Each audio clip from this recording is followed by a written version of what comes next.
Hey, Albert, into the Metaverse podcast number 5. How are you doing today? Hey Raven, doing well. Excited to get back at it. How are you doing? I'm doing great. It's been a couple of weeks. Anything change with you? Anything new? Just been busy really. Okay. But yeah. How's the house in Philadelphia coming? One day? One day, one day. Okay. For me right now, it's really about a vehicle. I drive kind of like what Lexus RX 300. It's a 2001 model year. So it's 21 years old now.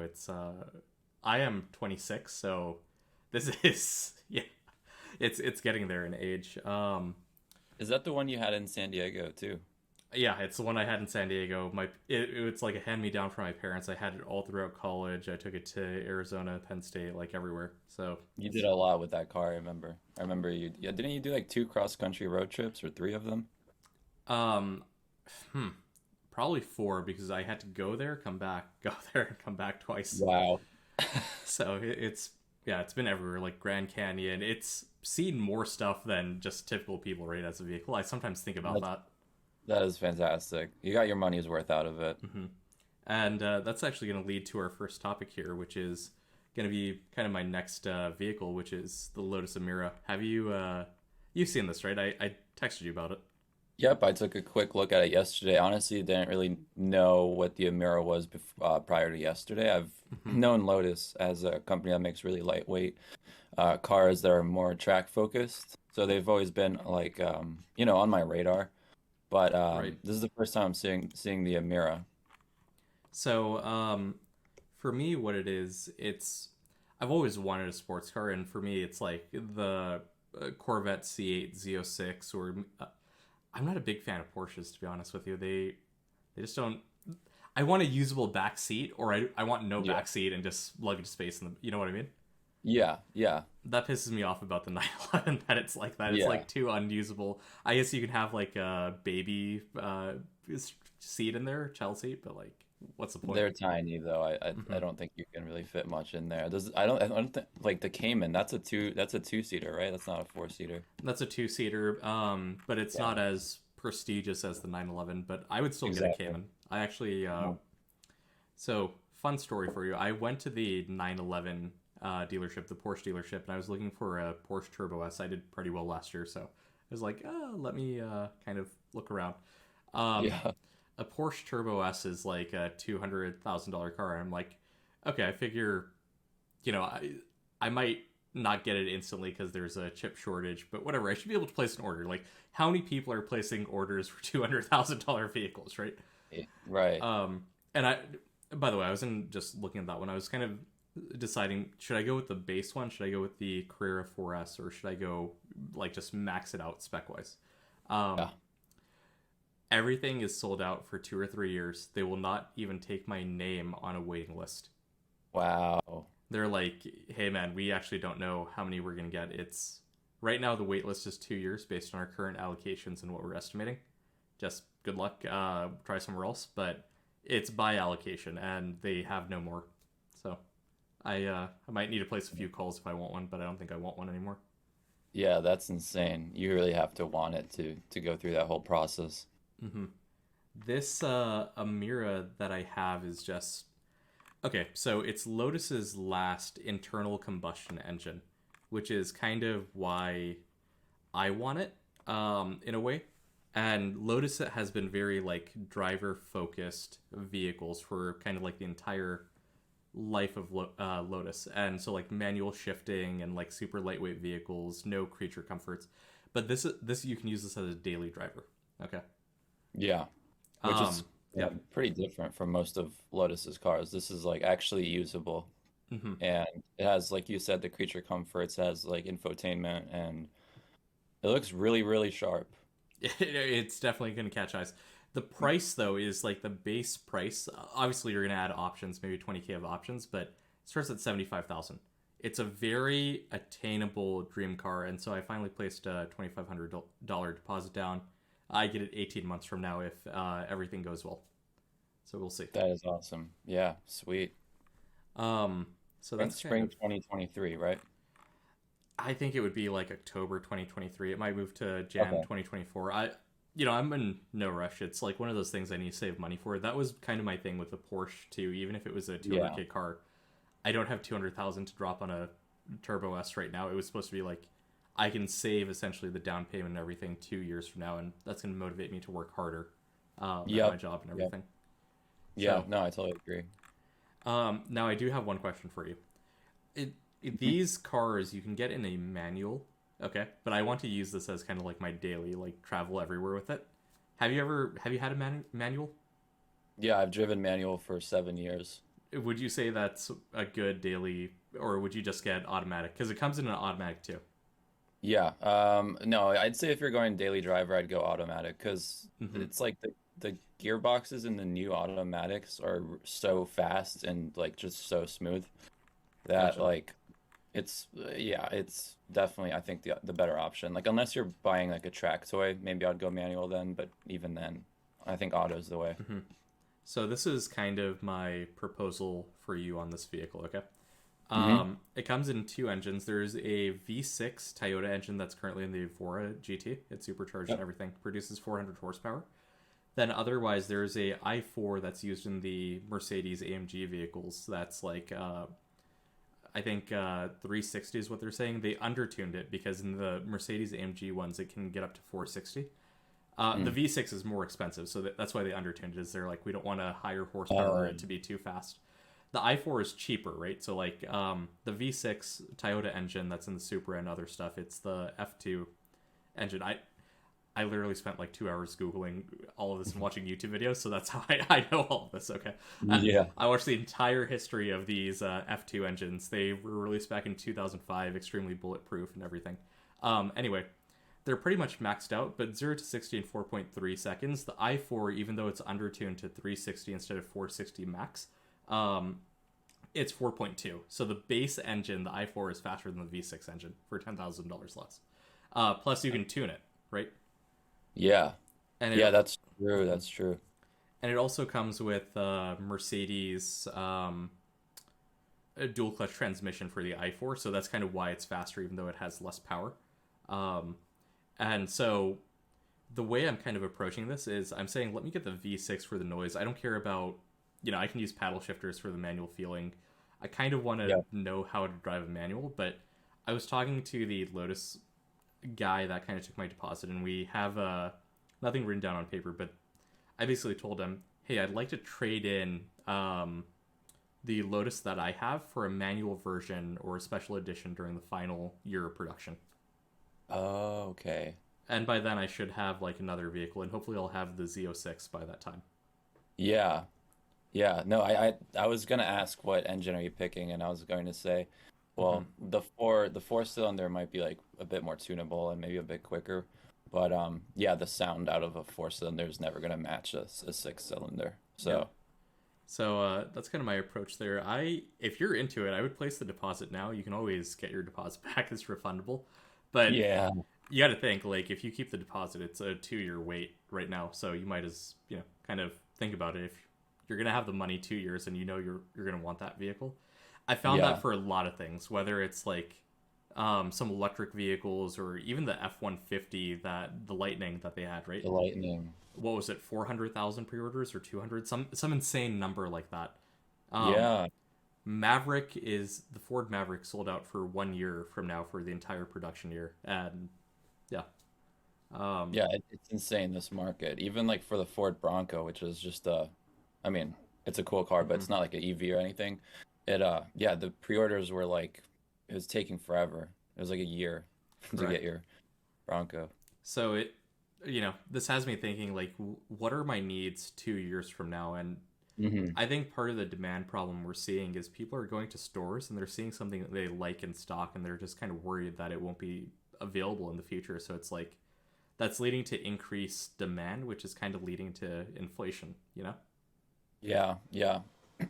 No, I agree. There's definitely like a shift. I mean, especially with like you were saying, the like how ICE cars are phasing out and a lot of people who, Hmm. are doing pretty well right now, like want to like just like have their last hurrah with that before it shifts to EV because it's so different. Like Right. I don't doubt EV will be fun and everything and like obviously you don't have to buy gas or anything. It's awesome, but like That's a huge shift, is what I'm trying to say. Hmm. Even for the EVs, I'm doing something weird right now. Not weird, but there's like the Fisker Ocean. There's also the Mercedes EQS SUV that's going to be released, and what else? The Lotus Type 132 is going to be released March 29th. Mm. I'm I'm basically keeping deposits down on each and every new vehicle that I think I will potentially want, and they're all refundable deposits, so it's like you lose nothing, right? Yeah, Um, exactly. and I figure that I can always, like, if I'm the first one in line, I can always buy it. I hate scalpers, but I figure I might as well like drive it for a few months and then just sell it and then go on to the Yeah. next reservation car and I can sell it at the price I, you know what I mean? That's honestly such a viable idea too. I like you should get in on this because why not? Yeah, I don't see any downside. Legitimately, like zero downside. Just do car no. reviews and sell it. Yo, you might be onto something here. Hmm.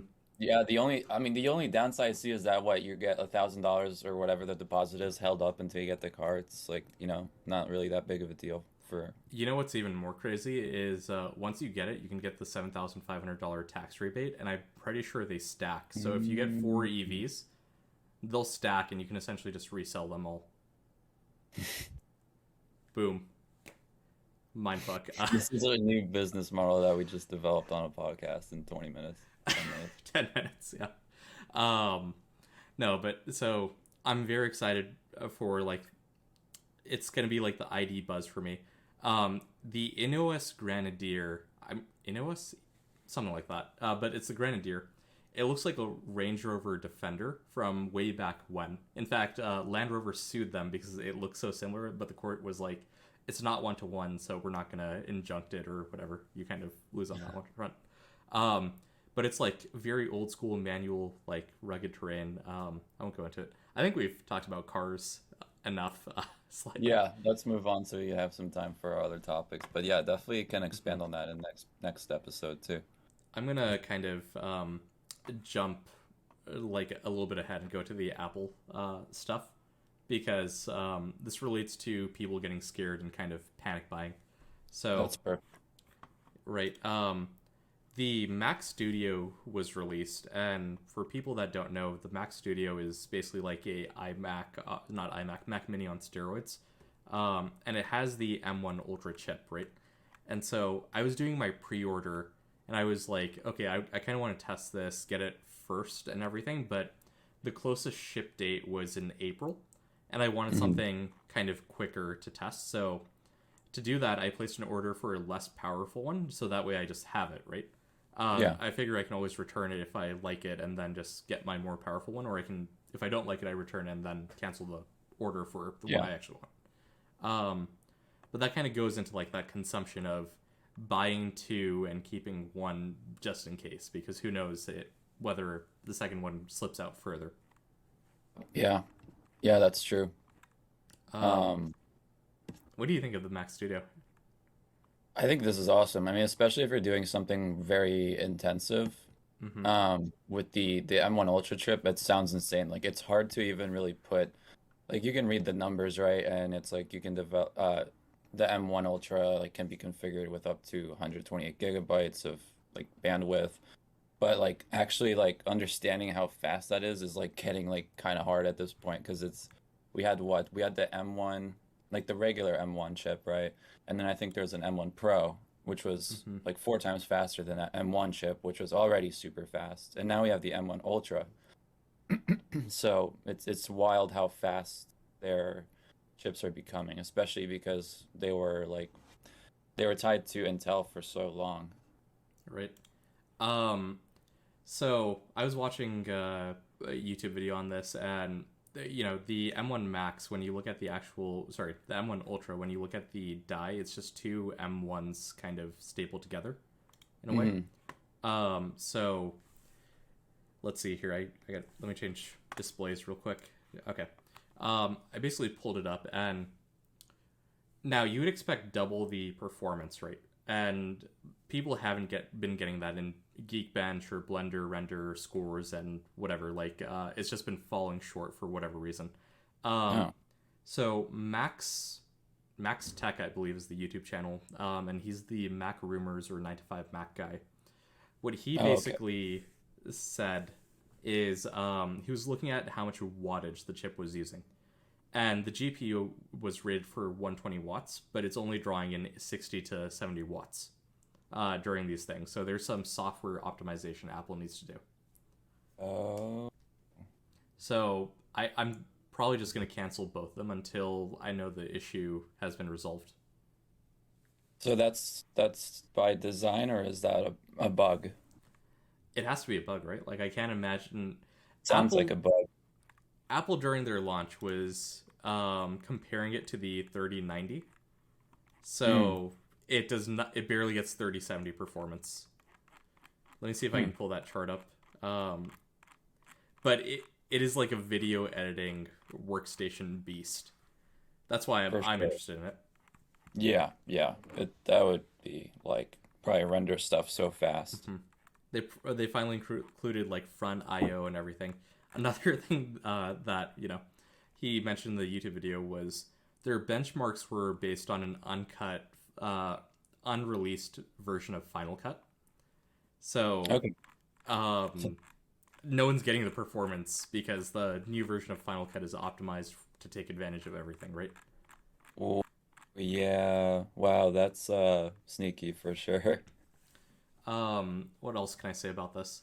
So, along with this, they also release the Studio Display, and the Studio Display just pisses me off for a lot of. What do you think about it? Before, let me not. Uh, Yeah, sure. Isn't what is mhm. this? I'm looking at it now. Is this just a monitor? It's a monitor. It's just a monitor. So you connect it to your You can connect it to anything. You can even connect to like a Windows machine, though you might lose some stuff. But it has a built-in. It has the same center stage camera that you have on the new iPhones, iPads, and Macs. I think. yeah.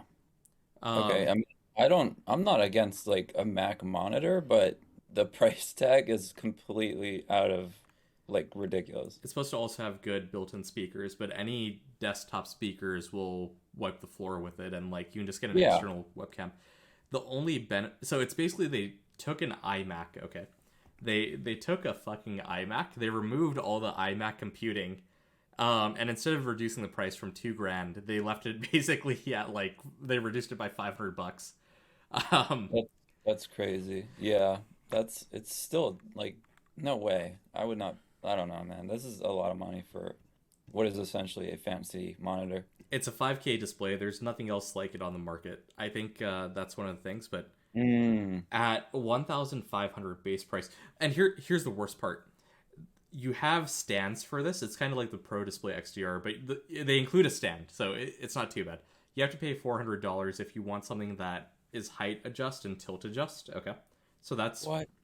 that's one thing, but it's like otherwise it's just tilt adjust or something, or height, one of the two. Oh, And the third option is a Visa mount.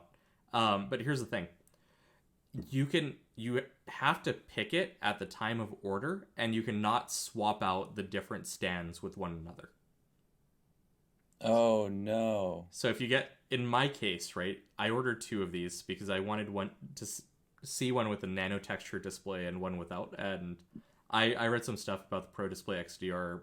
If you have multiple monitors, like there's glare from one monitor if you get the the nano textured glass. Anyway, that's why I'm doing it. But um, mine are all height and tilt adjustable. At some point, if I want to get like a tri monitor setup and do that, I don't have that option because I can't VESA mount it.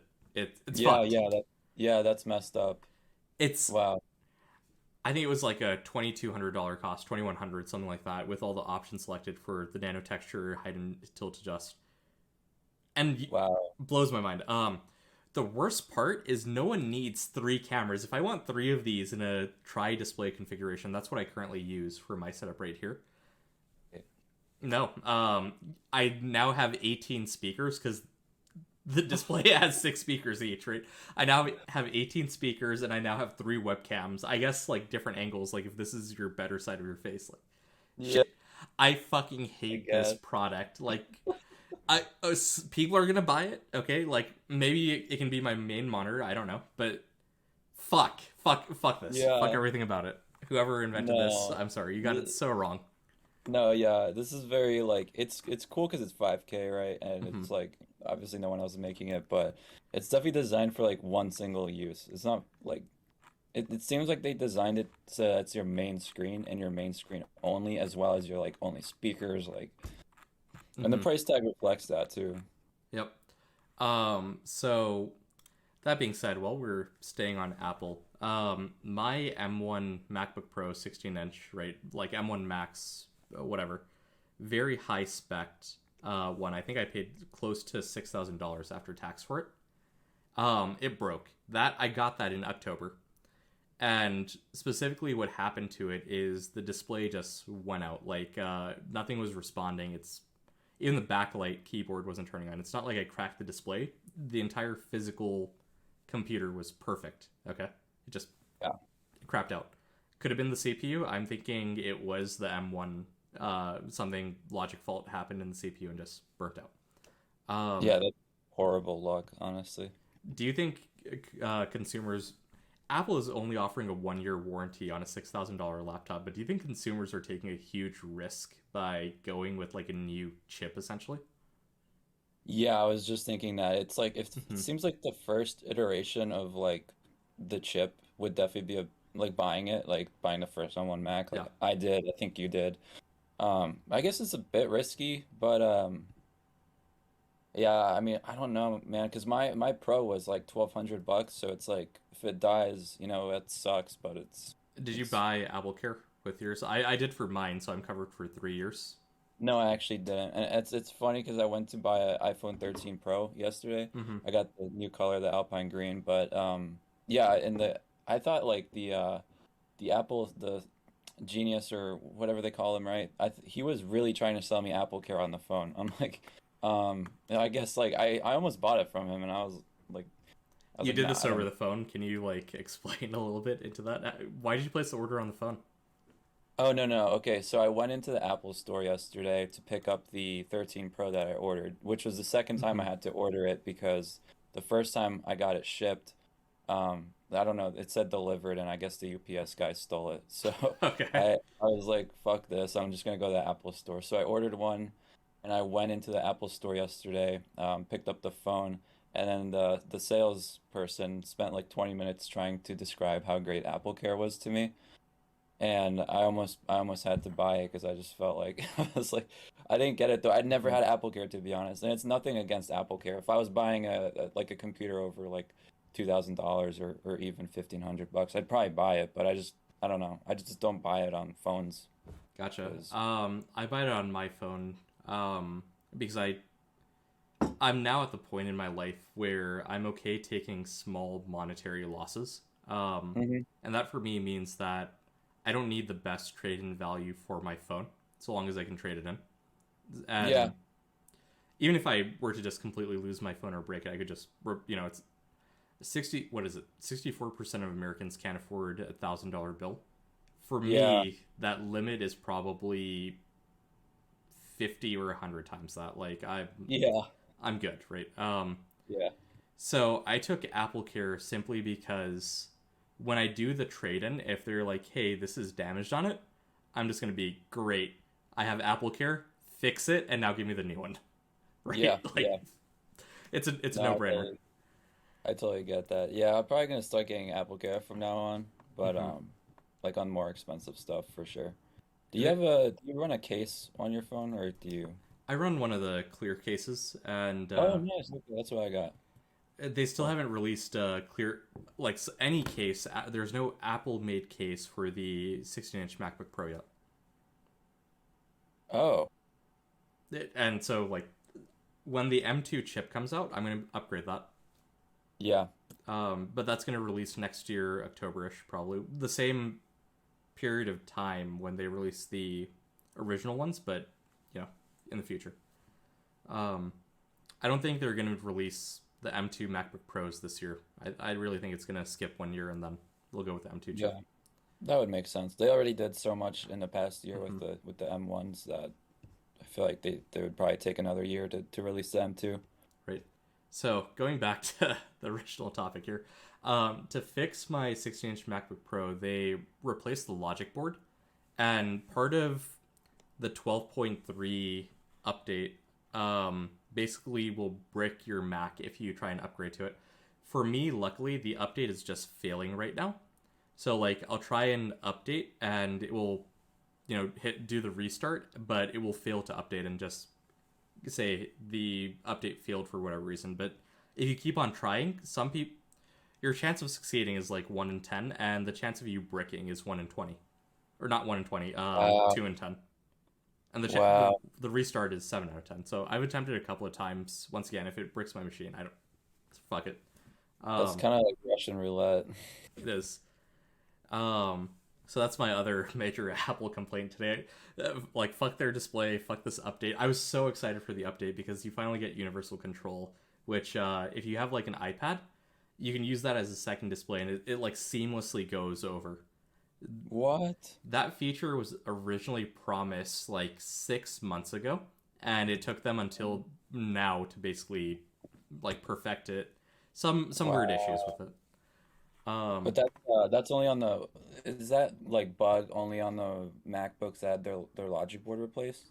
Only the M1 MacBooks that had their logic board replaced. I am probably like such a minority.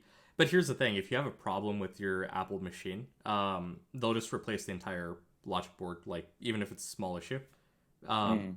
so it could happen to a lot more people, but still, it's a very specific subset, and I was just kind of pissed when I saw this. And I know why it's happening. So Apple, in their attempts to increase security, have a TPM module for like Touch ID, Face ID. It all goes to this chip or whatever that essentially Mm. contains your password and fingerprint, whatever. Um, Probably something there is fucking up, and this is now my third complaint about Apple. I'm really hitting on Apple here. I should we should short their stock after this or something. Disclaimer: I probably own a couple of shares, but fuck it. Um, and I'm a huge Apple fanboy. Like all my Yeah, stuff is me Apple, too. guys. Like it's Me too. I get nothing out Yeah. of this. I'm an iOS developer, so Yeah, literally. I was just gonna say we're both iOS developers, so we're probably the biggest fanboys in like every uh, single product I buy it regardless. Okay, anyway. yeah. Um, so my third complaint about all of this is I forgot. I will come back to it if I remember. Oh yeah. All right. So because it's related to the TPM module, I tried to basically I have a password for my login. Okay. And you Yeah. can kind of skip that step while you're doing the initial setup and you can say no password. I tried to set no password so that it might bypass the TPM. It won't let me set a blank password. Oh no. You gotta have a password? I googled and everything. I followed like 4 or 5 different websites. I'm gonna go into the Apple Store maybe later this week and just ask them, "Hey, Yeah. I want a blank password for this. How help me?" Yeah. I'm gonna Yeah. see if they can do it. Hopefully they can. Nah, I don't know. They have some weird like lockdowns like that on the Hmm. OS. Like I was trying to delete this one app. It was such a waste of time. I don't know. I was trying to delete like what was it? Some like preloaded app and I couldn't delete it without like going into these like I don't know. I don't Hmm. remember the process, but it was just so stupid. I couldn't delete this preloaded app. Okay. All right.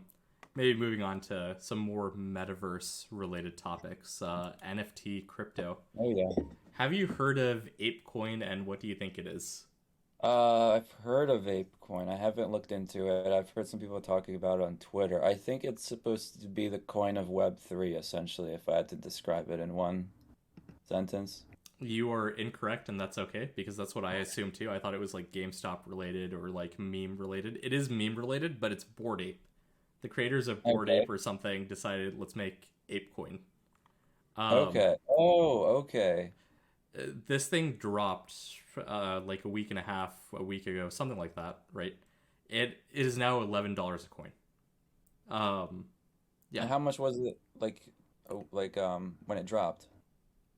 three. Oh shit. We Damn. Albert, we got to get in on these drops. I now believe in the metaverse. I now believe in crypto to a certain degree, especially with Decentraland. So like Yeah. I'm all in. No, I'm on board with that.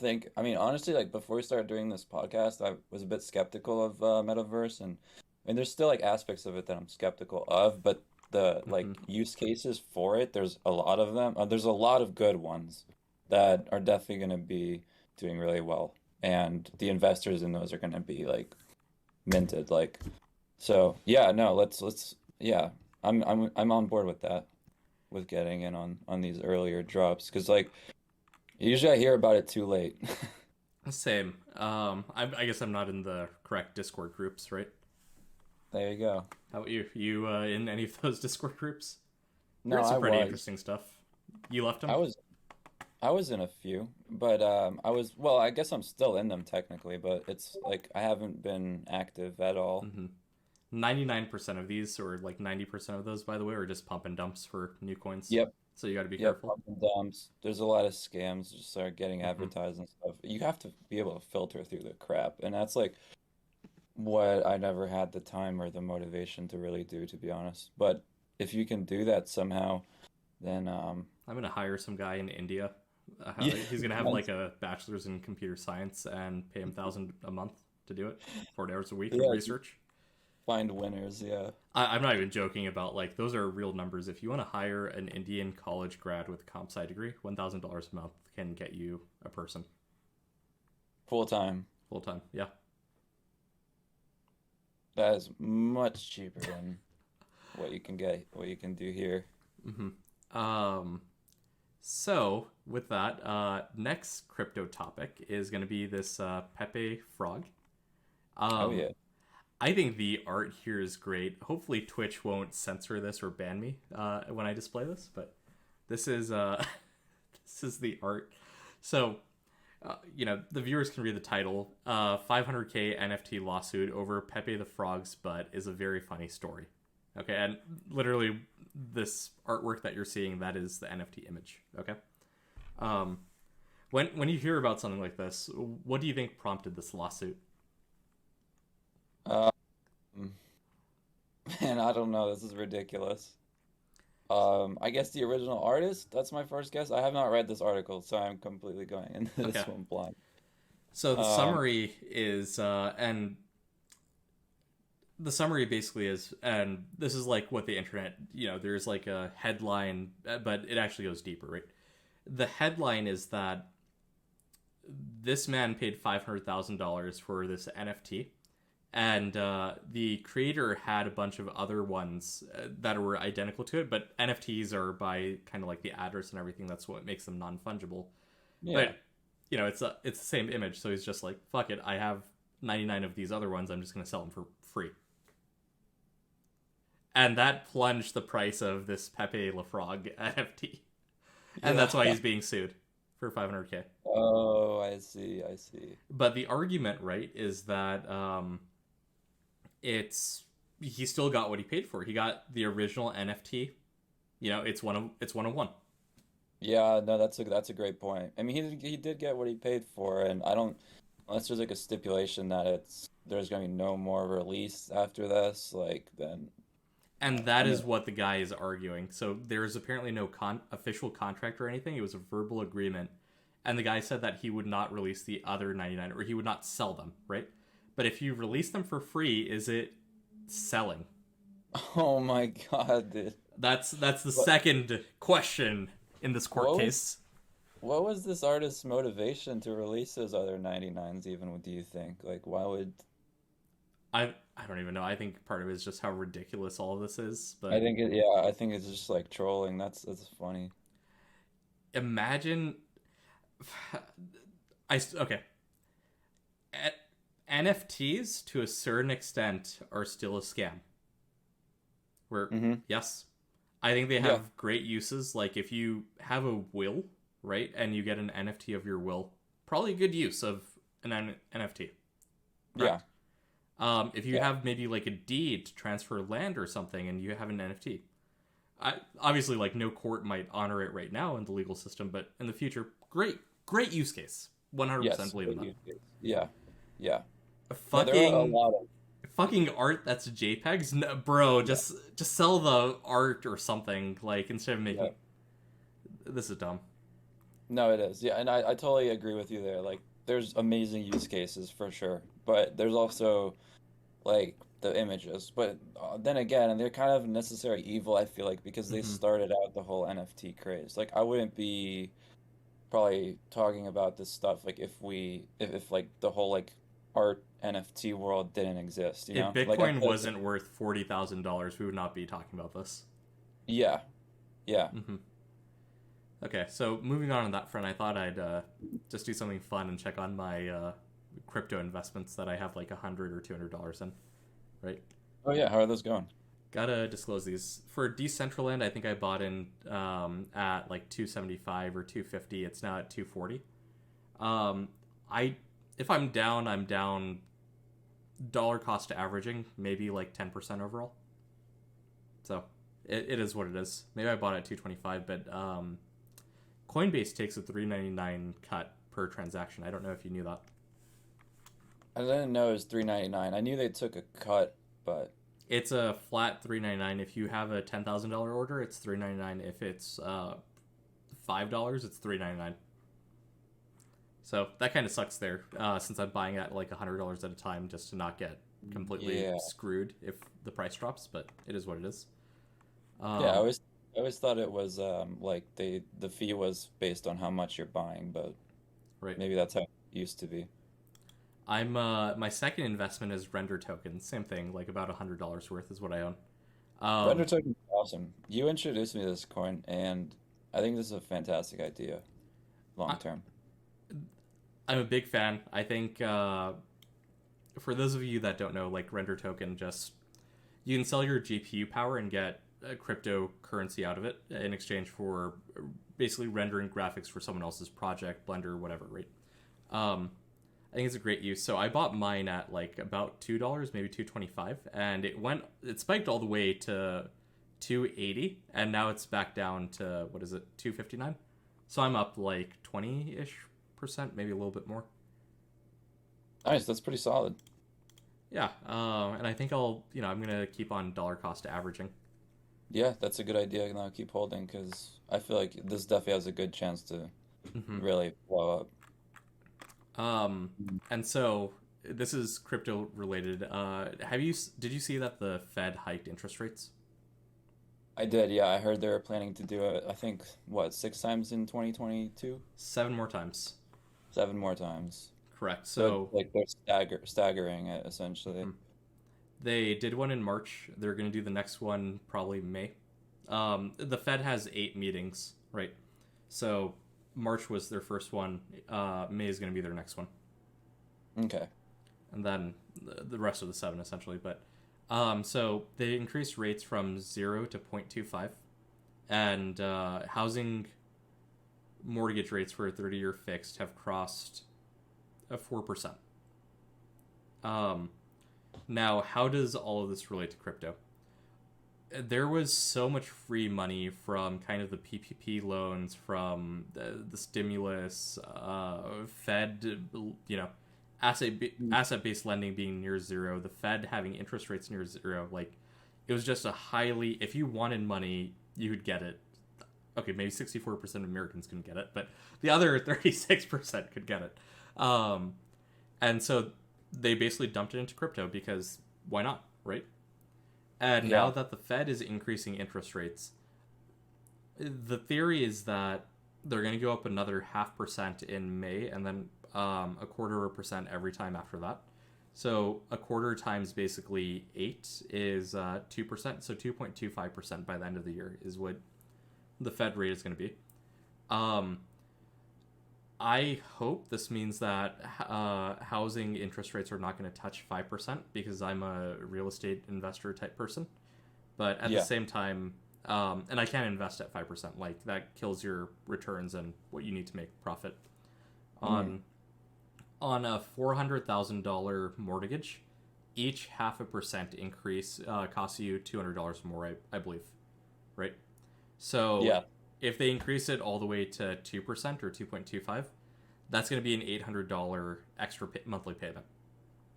Yeah, For no reason. It's arbitrary, right? that's pretty like that's noticeable for Hmm. sure. That's not just like a Yeah. minor inconvenience. Yeah.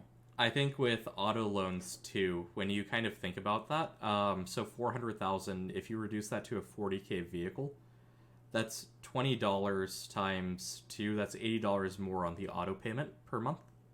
Hmm. And if it's like an 80K car, then obviously 160. But if you're buying an 80K car, do you really care about $100, 160 more? Yeah. Um, so what that means for me is that maybe it's better to just take an auto loan right now and overpay, do the adjusted market rate Yeah. or whatever, pay an extra 2 grand, get the vehicle, lock in. It's a 72-month loan, right?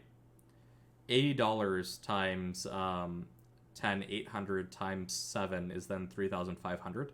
So over the life of the loan, you're kind of coming out ahead.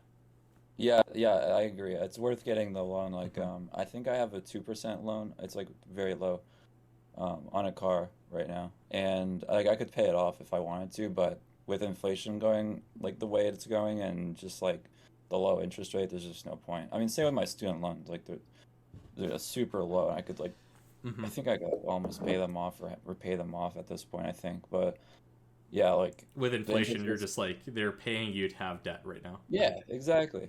Like I'll Hmm. go with it. Fine. I'm in the same mindset because if I bought like let's say $1 million worth of debt for houses Yeah. at 7% inflation, I'm basically profiting 70K. Um, Yeah, that's crazy. okay, but so this is a mindset that I noticed with people, and this is kind of like a debt trap that we fall into. Is we care about the monthly payment instead of what the Yeah. item actually costs or what the car costs. So, I think the reason why people are buying these vehicles and paying like $5,000, $10,000 over is because their monthly payment is still fine for them. That's a good point. Yeah. The reason why we have a housing bubble right now is they're looking at their monthly mortgage payment. They're like, yeah, that's fine. Fuck it. Yeah. Yeah. So when the payments increase by $80 a month, and when they increase by $800 a month on a mortgage, I think people are going to say, "I can't afford that anymore." Or at least what it's going to do, maybe vehicles they're going to start going back MSRP and below MSRP, but like at least for housing, housing prices are going to reduce. There's no MSRP in housing, right? So they basically need to go back to a level that someone can afford. So it's a 500K house. It might now become a $400,000 house because that's what essentially reduces that mortgage payment to an affordable level. Yeah. Okay, that makes sense. So I have a question. So Hmm. like with like auto loans or like student loans, right? You could have fixed interest rate or you could have variable interest rate. I'm assuming it's the same for mortgages, right? Can you do variable for mortgage? Yeah, so you can do. I don't know if a 1 or 2 year arm exists. Probably a 2 year exists, but typically it's 3, which is pretty rare. But you can do a 5, 7, and 10. Okay. And what happens is, let's say that you get a 5 year arm. The payments are fixed for the first 5 years, and then it's a variable after that. How it varies Oh. is it's based on the interest rate, but it can only go up max by 1% every year, Uh, right? because I was gonna say, man, like the people with variable rates right now are gonna get screwed if it goes Hmm. from like 3% to like 7% overnight. Correct. And in addition to that, when you take out a 5 year variable interest rate, it's based on a 30-year amortization period or a mortgage period, right? So Yeah. whatever a 30-year loan period would be, that's your monthly payment. The other thing that I can say about that is we've taken out probably a number of 5, 7, and 10 year. I think probably 7 and 10. And the reason why we've taken those out for home loans for us especially is because they're cheaper than fixed interest rates because banks know that hey, if you let it go, it will happen. But you can essentially time economic cycles. So let's say that you take a 10 year product, okay, Hmm. 10 year arm. This is kind of the mentality that you need to have as a real estate investor. I don't think I've ever talked about this. This just isn't knowledge to anyone. Um, so there's three aspects. One is your house value is going to go up, your equity in your house, and you don't want that money locked. Okay, So Yeah. in order to be able to extract that equity from your house and then use it to as a down payment on other pieces of real estate, you have to do a cash out refinance at some point, right? And Yes. if so, you want to invest in like a hot housing market where you think prices are going to increase, or there's good rental income, something like that. But Yeah. um, that's what I did in Charlotte. And so 5 years from now, or 10 years from now, when my ARM products essentially go towards the interest rate increases, I'm going to do a refinance, lock in a lower interest rate, but then take additional equity out that I've built because Charlotte's a booming market, and then use that as down payment to buy other stuff. That is smart. That is a good strategy. And during that entire 5 or 10 year period, I'm getting a lower interest rate while the equity is accumulating. So that's kind of one thing. Um, they also have interest only. So because I know I'm getting equity in the house because Charlotte's a hot housing market or whatever. You can essentially do interest only, and you don't need to pay any of the principal down. You're not accumulating like a ownership interest stake. I guess you are because the equity accumulates, but like you know what I mean. Yeah, yeah, yeah. But it doesn't matter because they're like investments essentially, and so you only need Right. that. You don't want to have excess amount of capital tied up to get your returns back. Is one way of looking Exactly. at it. And That's really smart. so what else is there? So the other big thing is you need to time these with economic cycles, right? Just because inflation is 7% right now, people would be like, why are you dumb for not locking in record low interest rates? And part of it is like extracting my money. But the other thing is, we're going to go into a recession sometime in the next 10 years. It might not be the next three, it might not be the next five. But 10 years from now, probably interest rates will fall below 4%. And that's instead of waiting the full 10 year, I'm just going to do it at year seven. And I'll do the refinance, then extract the equity. That's Yeah. those are essentially Yeah. the three pillars. Yeah. I mean, you have a good view of what the future is Hmm. gonna look like. I mean, no one has a crystal ball, right? But you can pretty much like predict that where the economy is gonna go relatively based on cycles. All And right. I mean, I'm not an economist, but yeah. And so yeah, no, that's smart. So I didn't know it that deeply like with the loans. So that's really good to know. I feel like I'm learning a little bit more every Sunday. Hmm. And like worst case scenario, you just sell it, right? Like Yeah. if you that's always an option. Like, Yeah. hey, the interest rates are too high for me to consider making a profit off it. By the way, for those 10 years, essentially, right? Your interest rate is going to stay the same, but your rent is going to increase on those properties typically. Yeah. So So like essentially you're getting more profit each year, and so when you do that, you should be fine. yeah, your risk is decreasing as, Hmm. the years go on. Yeah. But you can essentially sell the property worst case, and then you can use that money in more effectively. But better yet, if let's say 10 years from now, for whatever reason inflation is still sky high, the Fed is now at 7 or 8%. I could buy a treasury that will return me a 30-year fixed treasury that will return me 10%. And why would I not do that? That's a Yeah. no-brainer. That's a no-brainer, And so yeah. I would just buy like a CD that's 5 or 10 years long and park my money there and sell off the real estate because why, like a bond basically, right? Yeah, of course. Yeah. Yeah, that makes sense.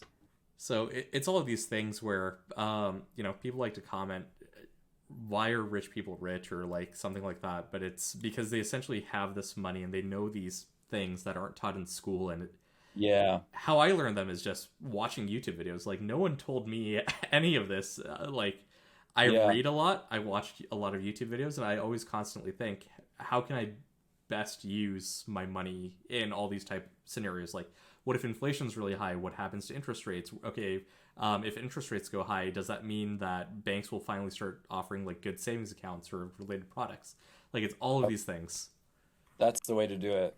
Yeah, that's self-research that you Hmm. that you do like, just every now and then really adds up. Okay, so that kind of actually covered more or less all of my topics. Anything you want to talk about? Oh, No. we never got Oh, into the go final piece of it, Albert. So, because interest rates are increasing and there's no longer like free money, I think that's what has been propping up crypto this entire time. Do you think crypto prices will fall as, interest rates increase? Why do you think low interest rates are propping up crypto?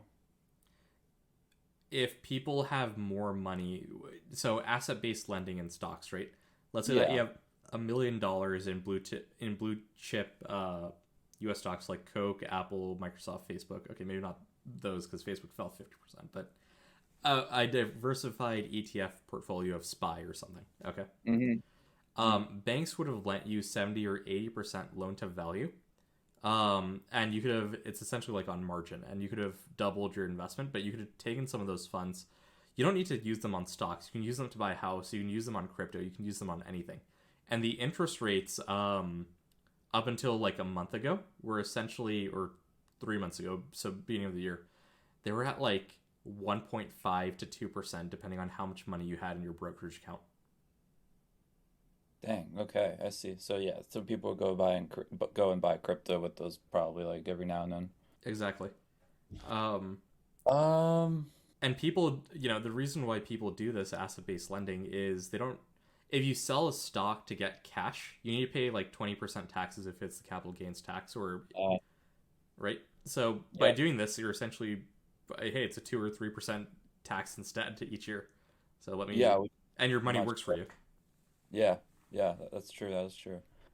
Yeah. I don't know. To answer your question, it's kind of hard to say, but Hmm. I think a lot of the last bull run that we saw, I think, was just related to just people being at home and looking for other ways to make money, especially with the stimulus, injection, and people were getting a lot of people were putting that into crypto. Um, and I don't know. And then I guess I'm trying to like rethink like what really caused that. I mean, we go through this cycle like every 4 or 5 years where Hmm. Bitcoin blows up, or crypto rather blows up. Um, I think the higher interest rates, yeah, I think to answer your question, I think it is gonna hurt it in like relatively, but it's not going. I don't think it would cause a crash or anything like that. I think it would just kind of Hmm. like tamper it down a little bit. But Here's yeah, I don't uh here's my cascade theory of know. economics. This is a Raven original. Okay. So other economists they also know this, but this is crypto specific.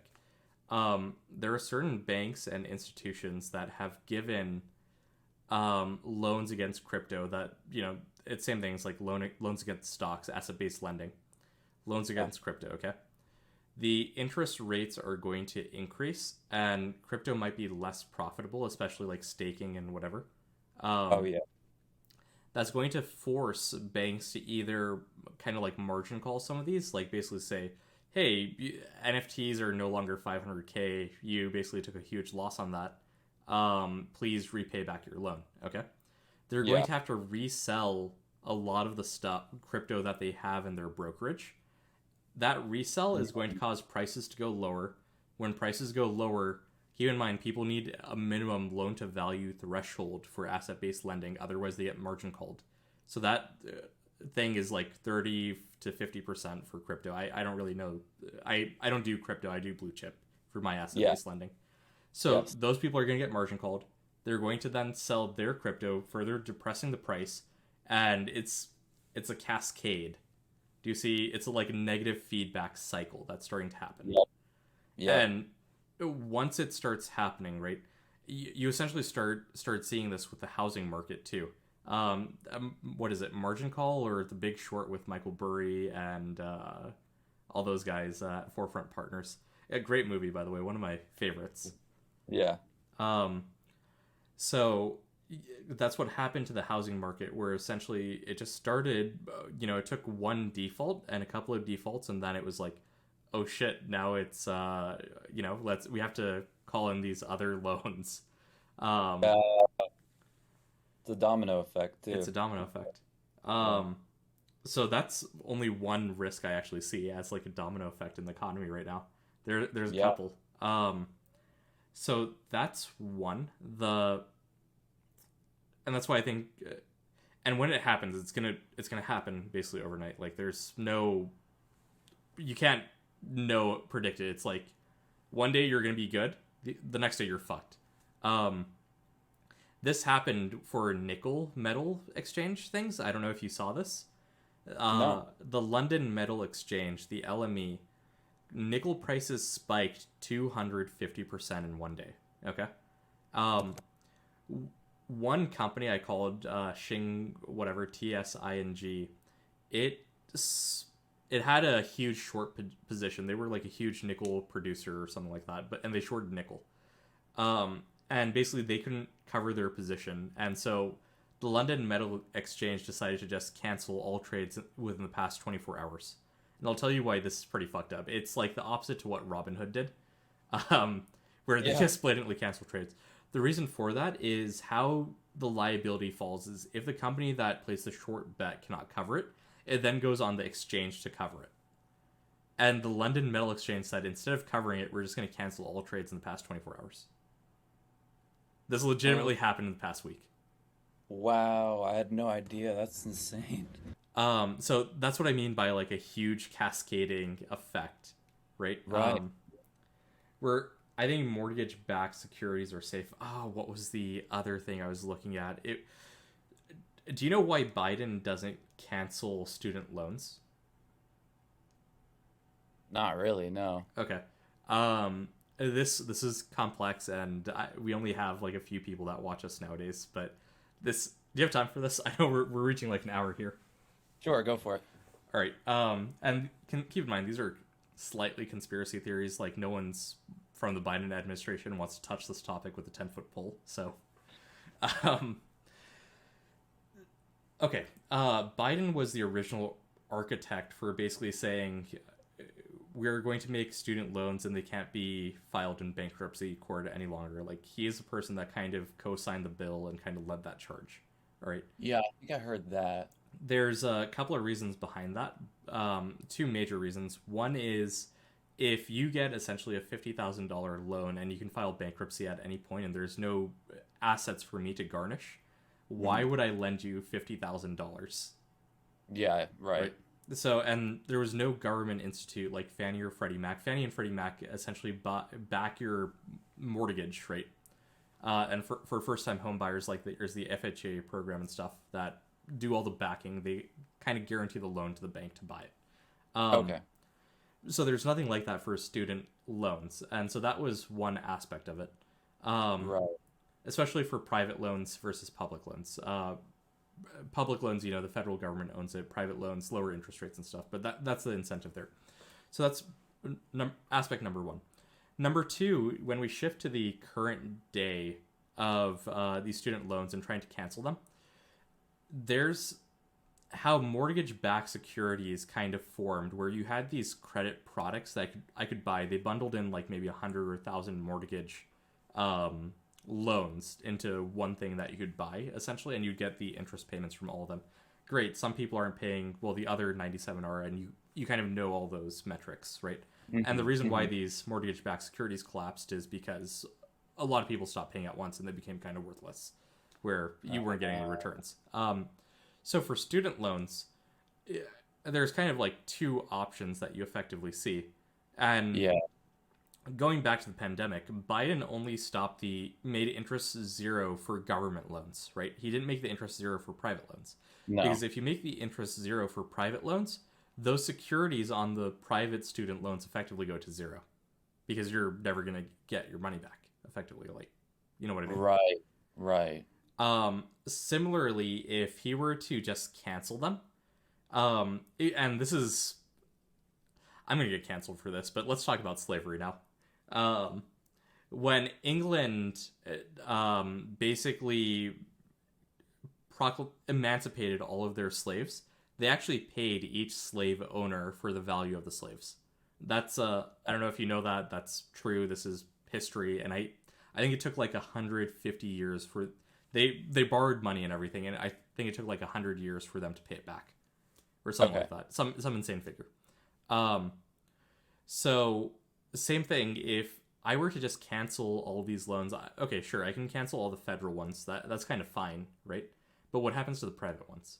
You can't cancel private things because banks are holding them and they're on the bank's balance sheet, and when the Federal Reserve basically does stress tests on these banks and they say, show me your balance sheet to make sure you have enough reserve assets, they use these as part of it. Mm, Okay. Um, so in addition to that, like he's not solving the federal problem. yeah. Also, if you effectively maybe like reduce these rates or whatever, it kind of collapses that entire market, and no one's going to securitize it again. So okay, that's two things. Third point with these student loans is that um, you're not fixing the root problem of why college education is so expensive. Even if you forgive all the debt overnight, Yep. people are just going to take loans again. Like, Yeah. You're gonna end up with the same problem in 2 years' time. right. And this is also relevant to that. When you look at who takes college loans and kind of like the past effects of this, there's two things, right? One Hmm. is if you are taking a college loan and graduate, you're kind of better off, right? So it's why should we subsidize people that are going to earn more in their life effectively? And I Yeah. understand this doesn't apply to everyone. Like obviously, Yeah. if you drop out in year 3 or if you're a medical student, whatever, there's a whole bunch of edge cases. Um, Yeah. but effectively, on average, you're going to earn about $1 million more than someone that did not attend college over the course of your life, and your loans are maybe 100 or 200,000. If you, Right. so, you're widening the middle class and income gap that way because you're basically helping those that have than those that don't have it all. Mm, Right? It's a question of inequality at that point too. Um, yeah. then we also look at people that made the smart choice. There's two groups. One group is they didn't attend college because they were like, I'm not taking $50,000 in debt. That's fucking insane, right? And the other people are the people that basically said, let me go to a community college or let me work two jobs and take as little debt as possible, and let me kind of be extremely responsible with this, Yep. pay everything back. And they have like, what about those people? Like, so this is for people that have student debt right now, that have graduated college, is like the bulk of them, and they're earning more money and they're like, just give me this freebie, right? Like I Yeah. want this. For everyone else in America, and they're only 34% of the population, the other 66% of the population, this fucking sucks. It's a Yeah. bad deal. Yeah. So you're And saying 56% have no loans, right? have no loans because they didn't attend college or like, whatever. Yeah. So you're effectively subsidizing a group that is going to do better on average than the other 66% in life. They're going to be middle class or upper middle class on average, if Yeah. not wealthy. And it's Yeah. it's just one of those things. I definitely see what you're saying. Yeah. No, I Uh, see what.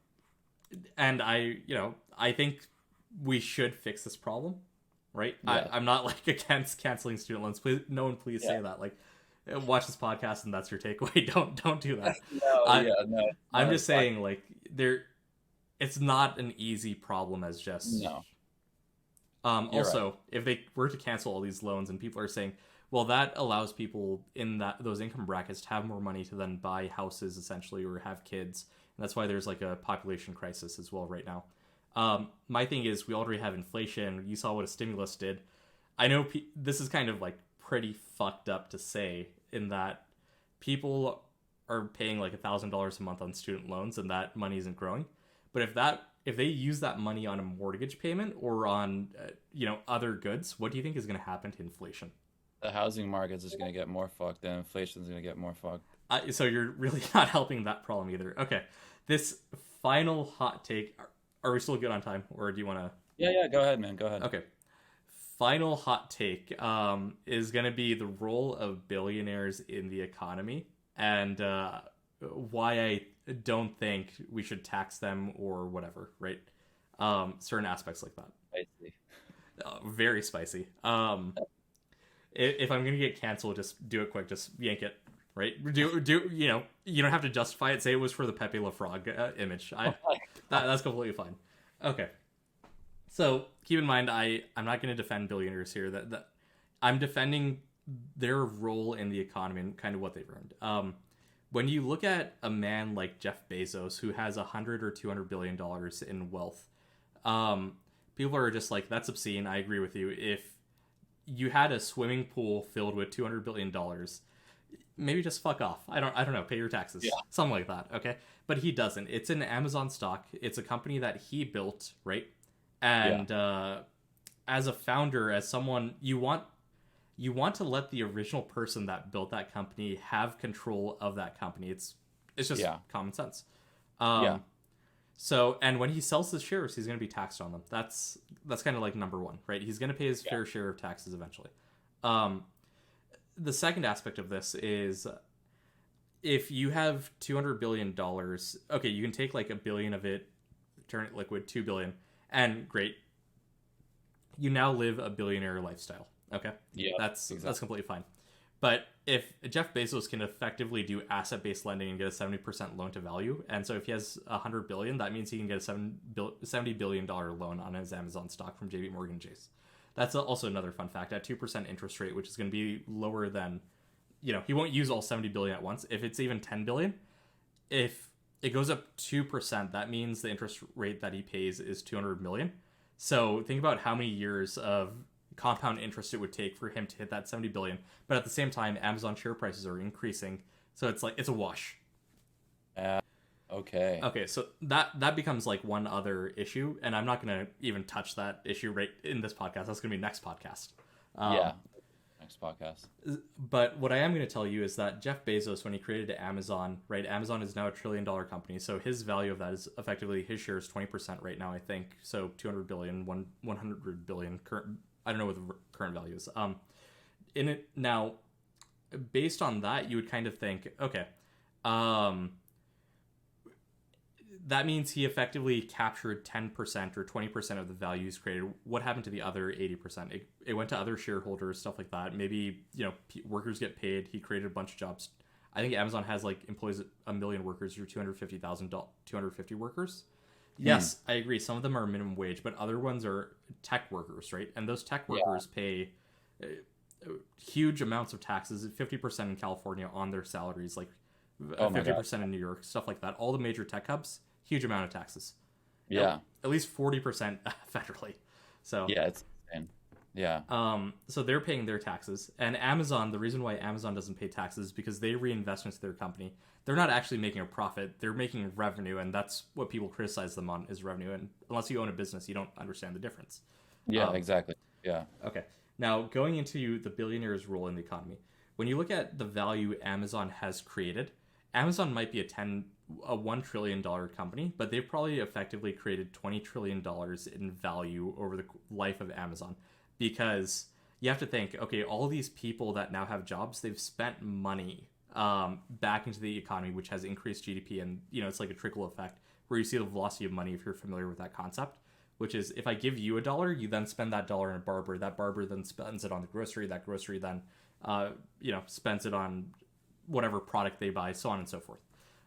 Velocity of money, how many times it gets exchanged. So they do that, but in addition, you have a bunch of sellers on Amazon, right? E-commerce kind of started with Amazon.